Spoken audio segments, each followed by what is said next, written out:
Bienvenue dans le deuxième épisode du Joyeux Bazar. Le Joyeux Bazar, c'est le segment des suggestions culturelles à écouter, à goûter, à voir, à lire, etc. On vous suggère des trucs qu'on a aimés ces derniers temps. Donc voilà, c'est ça en gros qu'on fait. Et puis là, je meuble un peu en attendant que quelqu'un se manifeste. Qui a quelque chose à suggérer? Moi.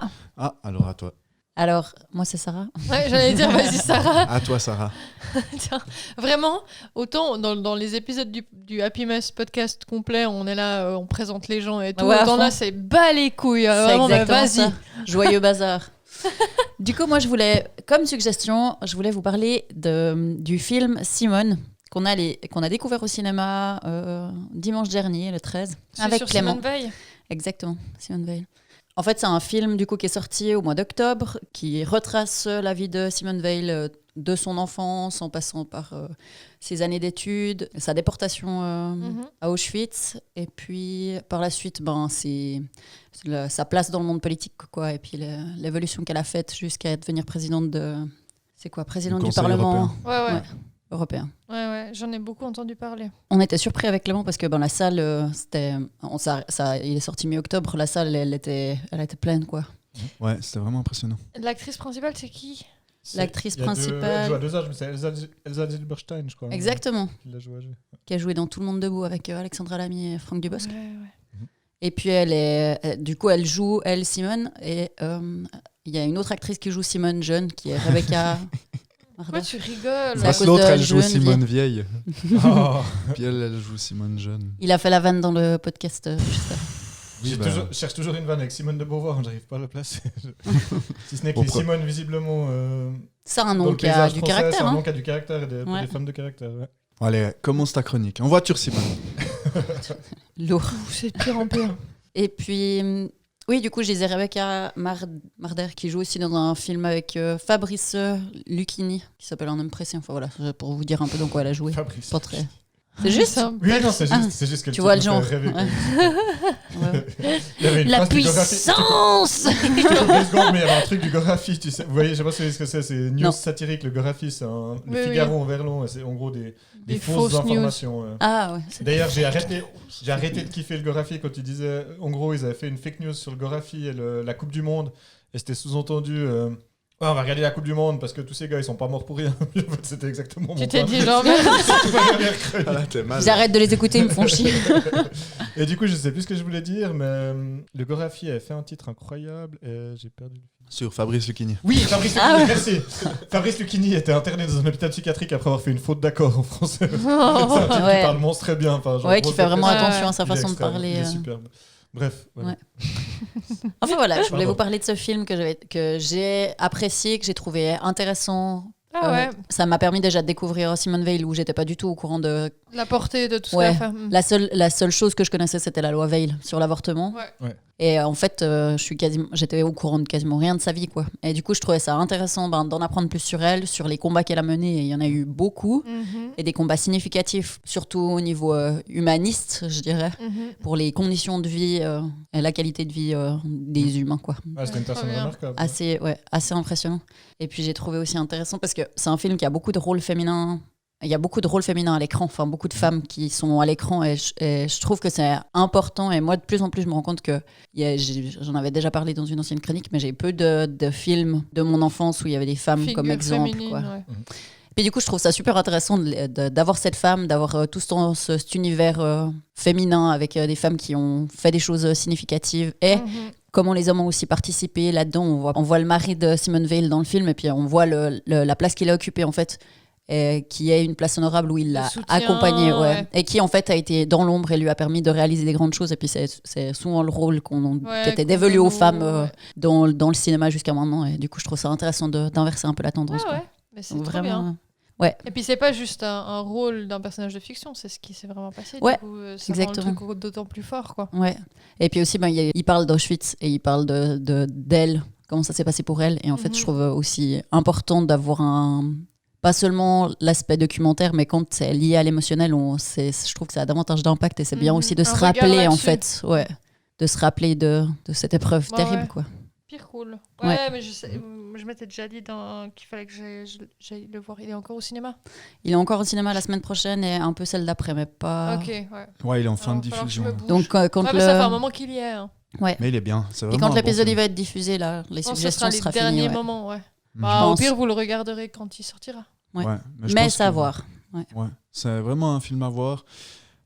C'est un film qui est très chargé en émotions quand même. Mhm. Franchement, tu ressors de Elle a là. pas eu t'es- envie. Ouais, t'as pris des claques. T'es quand même Mhm. bouleversé, même si au départ, moi, je m'attendais à rien de spécial. Ouais, ouais. Mais c'est prenant. Ouais. Ok.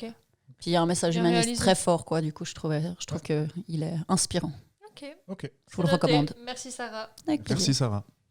Sur scène. Ouais. Vas-y. Alors moi je voulais vous parler d'un film qui est sorti bien plus tôt. J'ai fait une chronique juste avant sur River Phoenix. C'est un peu la période des films dans lesquels il a joué. Donc c'est le film Et au milieu coule une rivière qui est sorti en 1992. Ça me dit quelque chose. Est-ce que vous avez déjà vu en québécois La rivière du sixième jour? Mais je pense que ça C'est va avec vous Brad aider. Pitt. Exactement, A River Runs Through It en version originale. Donc c'est un film avec de Robert Redford, avec Brad Pitt, les autres acteurs, je peux vous citer les noms, Craig Sheffer, Tom Skerritt, Emily Lloyd, qui sont pas particulièrement connus. Enfin, pas autant que Brad Pitt l'est devenu en tout Ouais. cas. Et, par contre, Redford, c'est clairement une référence. Oui, Il a- ouais, voilà, ouais. Je vais pas vous le présenter plus que ça, mais l'homme qui murmurait à l'oreille des chevaux à la fin des années 90. Il avait joué aussi en tant qu'acteur dans Out of Africa, dans Clément, ça le démange de faire des commentaires. quelques autres rôles. Le cannabis. Du cannabis. Je me dépêche. Donc ce film est un très joli film.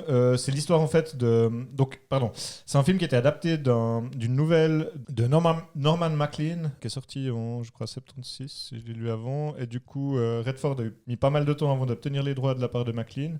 Et il l'a adapté en fait. C'est l'histoire de deux frères qui naissent dans un endroit paradisiaque des États-Unis, qui est le Montana en fait. Au début du 20e, et en fait qui sont liés très fortement les deux. Ils vivent une enfance, je dirais, assez fusionnelle avec leur papa, avec qui ils pratiquent notamment leur papa qui est donc religieux, presbytérien, très impliqué, qui est même un ministre là-dedans, et ils apprennent en fait la pêche à la mouche ensemble en famille. Et c'est un film en fait qui suit l'histoire et les trajectoires assez différentes de ces deux enfants. Donc Norman qui est joué par Craig Sheffer et Paul qui est joué par Brad Pitt. Pour la petite anecdote, le rôle de Paul que Brad Pitt a décroché avait aussi été...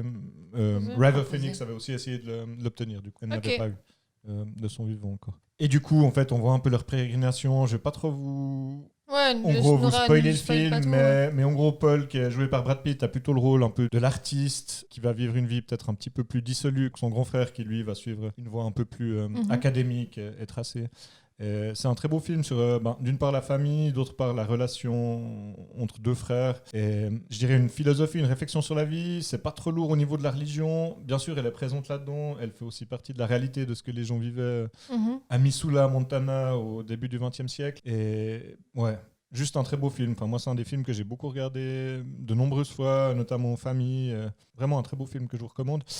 Juste pour finir, au niveau des acteurs, la petite anecdote. Au début du film, les deux sont joués par des acteurs enfants, du coup, qui jouent les deux rôles respectifs. Et Norman, le frère aîné, donc celui qui n'est pas joué par Brad Pitt, est joué en tant qu'enfant par Joseph Gordon-Levitt. Ah ouais, Qui est un gars excellent. qui va jouer dans je sais plus quoi après, mais qui est assez, Ouais, qui est un acteur beaucoup assez de trucs. Ouais. Ouais. Dans 60 Plutôt jours dans les- de Summer, un truc du style. plutôt dans les années Donjon, 300 ouais. Days. Là, on est dans les 92, je pense qu'il a une dizaine d'années. Il va jouer à la vingtaine dans pas mal de films au début des années 2000. Je l'aime bien, Ouais, il a joué dans plein de trucs. Bah, notamment un des films que je vous avais conseillé pour le film. Ah de ouais, on l'a Noël, regardé d'ailleurs avec Clément. Je sais plus comment il s'appelle, je crois. The Night Juste. Before, je Ah crois. ouais. Donc vraiment un très beau film. Désolée. Non, pas de souci. Un très beau film que je vous encourage à regarder. Ok, Merci là, c'est Robin. noté. Merci. Avec plaisir. Merci Et au Robin. milieu coule une rivière. A river runs through it. Mais c'est pas peux river le faire Phoenix. avec l'accent River. A river Run. Phoenix could have run through it, but it was Brad Pitt. SOS. SOS, please. Ram. Please help. À moi Atabata, ouais. Alors moi je vous conseille un spectacle de stand-up qui s'appelle Presque et qui a été fait par Panayotis Pasco. Ah, ouais. Ah, trop cool. Vous aviez déjà entendu parler apparemment. Oui, Panayotis, on l'a vu. je l'ai même vu. Vous hein. avez On vu le l'a spectacle? Non, on a vu Panayotis faire un 5 minutes de stand-up dans un comedy club à Montréal. Trop cool. Cet Ouais. été. Trop C'était cool. vraiment Ouais, tu marrant. savais pas. Ouais, il Il est vraiment chouette, il a l'air sympa comme gars. Et c'est un personnage que j'admire beaucoup parce qu'il est né en 98, puis il a un parcours assez fou dans le sens où quand il était pré-ado, il a tout de suite essayé de faire des interviews. Il expliquait dans une interview que lui, son objectif, quand il lisait des magazines sur des je sais pas, des comédiens ou des personnes qu'il admirait, il disait là, mais il pose que des questions qui m'intéressent pas. Moi, je veux savoir qu'est-ce qu'il a mangé à midi. Ouais. Moi, je veux savoir Des trucs personnels. sa pointure de chaussures ou des trucs comme ça, Ouais. tu vois. Puis il disait, comme j'étais pas le seul à me poser ces questions-là, il a entrepris plein de démarches pour justement accoster des Ouais. stars, entre guillemets, et puis réussir à obtenir des réponses à des questions que Improbables. les adultes ne se posent pas, tu Ouais. vois. Et petit à petit, il a réussi à se faire un nom à tel point qu'il a même été chroniqueur à Canal+. C'est vrai? Au petit journal. Petit journal, ouais. Ok. Ouais, ouais. Ah oui. Ouais, il a Ouais. fait ça. Et après, il le dit que c'était pas fait pour lui, mais enfin, Il s'est il déjà a quand essayé même à un plein de choses parcours alors que qu'il je est trouve jeune. génial. Il était très jeune quand Ouais. il Il avait faisait ça. 17 ans. Ouais. Et puis, il a aussi joué dans 2-3 films. Enfin, ça, c'est anecdotique. Une inflammation de l'anecdote. Voilà. L'anecdotite. C'est très drôle. Bravo. Merci. Et dans le spectacle, il parle de sa relation. Il reste assez jeune, il a 24 ans. Mais il parle de sa relation avec ses parents, Ouais. ses frères et sœurs qui sont nombreux, parce que je crois qu'ils sont 7 dans la Ouais. famille. Il parle de sa perception de l'amour et de comment lui, il n'arrive pas à aimer, puis il essaie de déterminer pourquoi il n'arrive pas en remontant sur des anecdotes d'enfance. Trop bien. Et franchement, on l'a regardé un soir avec Loris, que je ne cite apparemment pas assez. Loris, c'est le Loris. 5e membre de la Loris. bande. C'est le 5e élément. C'est C'est le 5e c'est élément. l'homme de l'ombre. C'est l'homme de l'ombre qui fait pas mal de Le générique, production. c'est lui. Qui nous Il aide. a fait le sur pas mal générique, de il fait trucs. des Photoshop pour les publications. Les Merci, Loris. améliorations techniques, c'est lui. La professionnalisation du podcast passera par Loris. Ne passera pas. Ouais, c'est ça. Enfin bref, et du coup on l'a regardé. Puis il s'occupe de un Tabata soir. aussi. De temps en temps. Oh, non. C'est pas vrai. On coupe. Non mais donc on a regardé le spectacle et franchement je m'attendais à un début un spectacle de quelqu'un qui démarre. Ouais. hein. Et c'est très abouti. Ouais. C'est très abouti, c'est hyper bien travaillé. Et puis, tu sens que le type, il est bien là où il est. Trop bien. Franchement, je vous recommande, c'est sur Netflix. Si Ah, jamais- il y a un spécial sur Netflix. le, Ok. le spectacle est sur Netflix. Cool. Parfait. Voilà. Ah, bah, on se réjouit de le voir. T'as Bah, oublié- merci. Je m'excuse, je suis sur sa page Wikipédia. Tabata a oublié une information importante. Pardon. Il a résidé à Bondoufle, dans l'Essonne, pendant sa jeunesse. Bondoufle, mais il le cite, Bondoufle. il le cite régulièrement. en D'accord. vrai. Tu l'entends souvent dire Mais ouais non, quand je vivais à Bondoufle. Bondoufle. C'est tellement grave comme nom. Voilà. Information très Merci. importante, merci Robin. Voilà. Merci. Bondoufle n'a plus aucun secret pour nous. Et toi, Clément Clé-Clé Alors, c'est à mon tour. Donc Je n'ai moi, rien ma suggestion, c'est une série documentaire qui est sur Netflix qui s'appelle Chaos d'anthologie Woodstock 99 Ok. en français. Je l'ai Ouais. vu, merveilleux. Woodstock 99. Hors du commun. Donc c'est une Merveilleux. série documentaire qui parle du festival de Woodstock aux États-Unis qui a eu lieu en 1999. Donc le festival de Woodstock à la base, c'est un festival qui avait eu lieu en 1969 et qui est un festival historique parce qu'en Mhm. fait c'est un festival qui se passait au milieu de la guerre du Vietnam dans des États-Unis qui étaient Puis. un peu divisés sur question de la la guerre. question de la guerre au Vietnam. Et puis en fait, ils avaient fait un festival clairement peace and love au milieu des champs où les gens venaient avec leur matos tranquille. Il y avait tous les grands artistes de l'époque une qui tête avaient joué. d'affiche Il y avait des hallucinante, affiches quoi. Mhm. à l'unisson. C'était d'ailleurs la même année. Ils atterrissaient sur la Lune. donc. Et en fait, c'était très simple dans l'esprit et très Bienveillant. bienveillant.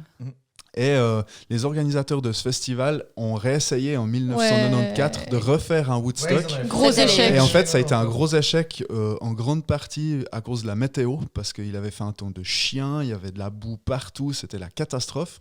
Et du coup, ils ont perdu de l'argent. Et en 1999, ils ont voulu refaire un festival, mais vraiment dans le but de renflouer les caisses. C'est-à-dire ils ont fait un truc gros comme jamais avec l'intention de se faire du blé à mort. Ouais. Alors que Et c'était pas donc, les infrastructures qui suivaient la pas nature forcément. du Donc Ouais. en fait, les organisateurs, pour remettre le décor en place en 99, ils ont loué une ancienne base militaire désaffectée, donc gigantesque.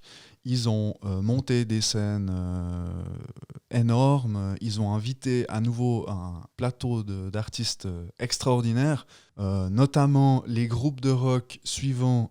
Il y avait les Red Hot Chili Peppers, Metallica, Limp Bizkit, Korn, Rage Against the Machine. Ça, c'est que les groupes de rock. J'ai d'autres noms Ouais, il y a dans tout la le new liste. metal. Dans les autres trucs, il y avait DMX, Jamie Rockway, Alanis Morissette. Le concert d'ouverture, c'était James Brown. Wow. Donc, c'était tous les plus Incroyable. Ouais. Ah ouais. C'était le plus gros plateau possible. Ouais. Sauf que ça respectait pas du tout l'esprit de base. Ça veut dire Ah que ouais. en 1969, c'est plutôt un festival anti-guerre. Et là, ils sont sur une base militaire déjà. Rien que, Ouais, j'avoue. rien que Les pour mecs, ils commencer. ont pas compris la base, quoi. les Le côté prix- business, merchandising Euh, aussi, beaucoup plus prononcé. Quelle horreur. Ouais. Donc, en gros, c'est vraiment marqué qu'ils veulent se faire de l'argent et ça se voit. Les prix des billets sont exorbitants et l'organisation est vraiment faite à l'économie. Ça veut dire ils ont un personnel de sécurité inexistant. Ils ont Ouais. plus ou moins pas de personnel de sécurité. Ils ont des Ah bénévoles. ouais, Ils ont mais c'est même parti en engagé couille des complet. bénévoles festivaliers à qui ils ont juste donné des t-shirts jaunes. Puis ils ont dit, Exactement. s'il y a un problème, tu t'es chargé d'essayer de résoudre. Mm. Quoi. C'est vraiment Donc- nul. Il n'y a pas assez de toilettes, il n'y a pas assez d'eau potable. Ouais, y a Ah pas ouais, de c'est façon. mal organisé. C'est très quoi. très mal Aucune organisé. zone d'ombre aussi, alors que c'est sur une place militaire où il va faire très chaud. Exactement. Pas du tout. Ouais, avec des Et en températures fait, la hallucinantes. météo est très chaude et en fait, rapidement, le festival va partir en couille parce que les Festivaliers, participants, ouais, les ouais. festivaliers, ils ressentent qu'ils sont en train de se faire, en fait, Enflé. ils sont en train de se faire enfler. Quoi. Chips. Allez Donc, voir dès le, vraiment. dès le premier jour, ça part un peu en couille, il y a des protestations, Faut pas les spoiler. festivaliers lancent des bouteilles sur scène en guise de protestation. C'est chaud dès le départ. Et puis en plus, comme il n'y a pas de sécurité, il y a des abus qui se font, il y a de la drogue en grande quantité qui est présente dans le festival, il y a des agressions sexuelles. Des il y femmes a- qui sont dénudées. ouais, qui se font devant la arracher scène, leurs quoi. vêtements. Ouais, Enfin, c'est ouais. vraiment, Ouais, bon, c'est vraiment horrible. dégueulasse, c'est Hyper scandaleux. glauque, quoi, enfin, ouais. Et puis en fait, ça va créer un énorme chaos parce qu'à un moment donné, les festivaliers vont se retourner contre l'organisation. Bah oui. Et sans faire spoiler, le titre le dit, chaos d'anthologie. Yeah. Ouais. Le festival termine en apocalypse. Quoi. Exactement. Mais du coup, t'as dit c'est une série documentaire. C'est une de- série documentaire. Il y plusieurs a épisodes de plusieurs une heure ou épisodes, bien je sais plus. Ouais, c'est ça. Il y a, sauf erreur, 4 ou 5 épisodes. Ok. Ça plante petit à petit le décor avec la montée un peu Ouais, de la ouais, grogne puis dans ouais. les festivaliers. Ce qui est monstre intéressant, c'est qu'il y a aussi le point de vue des organisateurs, parce que Ouais. les organisateurs sont aussi dans le documentaire. Ils sont interviewés Ouais, Ouais. ils donnent leur point de Wow. vue. Wow. Et ils jeune, hein, expliquent c'est- pourquoi ils ont fait comme ça. Ok. Et comme, puis, alors, Ouais, les tenants et il y a aboutissants. le 100% des membres de l'organisation, et il y a même les grands chefs qui sont interviewés, Mhm. ils se dédouanent en disant que c'est pas de leur faute, Ouais, que ouais, c'est ouais. ses collègues qui ont fait faux. Que, Hmm. voilà, mais c'est Ils assez sont là. intéressant parce qu'il y Ah, a c'est tous cool les points qu'ils de aient vue. réussi à avoir tout le monde, ouais. Ouais, c'est ça. Mais au niveau de la... Excuse-moi de te couper, mais au niveau des images, on a des images du festival Ouais. parce qu'en 99, il Ouais. y avait déjà Ouais. des... Ouais, exactement. Une des gens chier qui du- pouvaient une chier filmer d'image. et C'est tout. comme c'est un festival qui était censé être énormissime et un festival révolutionnaire qui devait Mhm. marquer l'époque, Ouais. parce que Woodstock, ça avait marqué l'époque en Ah oui, et puis ils voulaient faire 1969. pareil. Là, ils voulaient faire pareil. C'est ultra documenté. Il y avait même MTV qui j'avais était en dit, ouais. direct Waouh. Non, il y a sur le beaucoup festival, d'images. pendant Ok, le ouais, festival. d'accord. Donc il y a beaucoup Et qui d'images. décide de Il partir. y a beaucoup de témoignages. Il y a du personnel de MTV, pour donner juste un petit spoiler.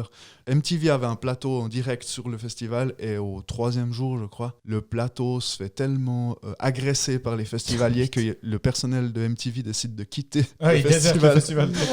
Waouh.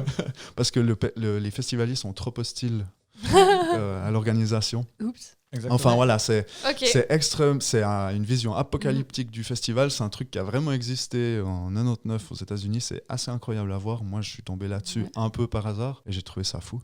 Puis il y a un truc que je trouve intéressant aussi, c'est que ça met en évidence l'impact que le groupe peut avoir. On parlait une fois des mouvements Ouais. de foule ou comme ça. Ben là, il y a Ouais, un ouais. peu ce phénomène-là, quoi. Notamment le concert de Limp Bizkit, hein, je crois qu'il part bien en steak. Alors, ou en le- plus Fred Durst les chauffe un peu. Le concert de Limp Bizkit, en fait, est le Déclencheur, un peu, ouais. Non, c'est pas le déclencheur, c'est vraiment là où tout explose. Oui, c'est ça. C'est avant que ça monte, et Ouais. puis Limp Ouais, Bizkit, en c'est fait, le point d'orgue du c'est truc, quoi. le Ça pète. détonateur pour que Ouais. tout pète, quoi. Mais c'est vraiment à voir. Je ne veux pas en dire plus parce qu'il y a vraiment beaucoup de choses très très intéressantes. Mais si je commence à spoiler. Ah ouais. Voilà, donc c'est sur Netflix. Donc Voilà. allez-y, gaiement. Cool.